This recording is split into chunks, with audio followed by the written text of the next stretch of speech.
80.000 rapporti di lavoro, 80.000 precari. È l'enorme bacino di Veneti in attesa di capire cosa potrebbe cambiare con il decreto dignità approvato dal Consiglio dei Ministri e in attesa di approdare al Parlamento.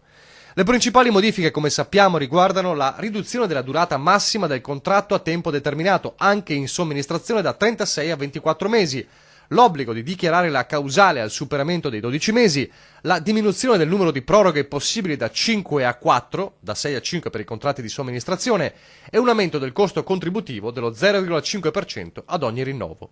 Strumenti che hanno attirato le durissime critiche delle categorie economiche, mentre l'assessore regionale al lavoro Elena Donazzan parla di una medaglia a due facce. Se l'impatto fosse quello auspicato dal governo, aumenterebbe la forza lavoro interna all'azienda, dice. Tuttavia, se gli esiti fossero quelli ipotizzati dal mondo imprenditoriale, si otterrebbe maggiore precarietà, in particolare per i lavori a bassa qualifica. Ciò comporterebbe infatti un'altra rotazione del personale.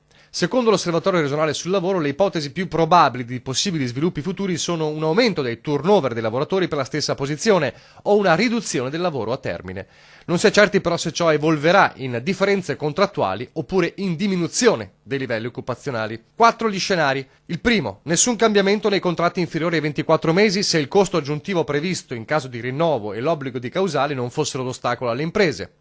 Il secondo, un maggiore turnover dei lavoratori che permetterebbe alle imprese di aggirare i vincoli imposti per i rapporti di durata superiori ai 12 mesi. Il terzo, uno spostamento verso altre forme contrattuali che potrebbero dimostrarsi sia posti di lavoro più precari che più stabili. Infine, una riorganizzazione produttivamente più estesa grazie alla eliminazione della necessità di flessibilità o alla intensificazione dell'impiego di forza lavoro aziendale.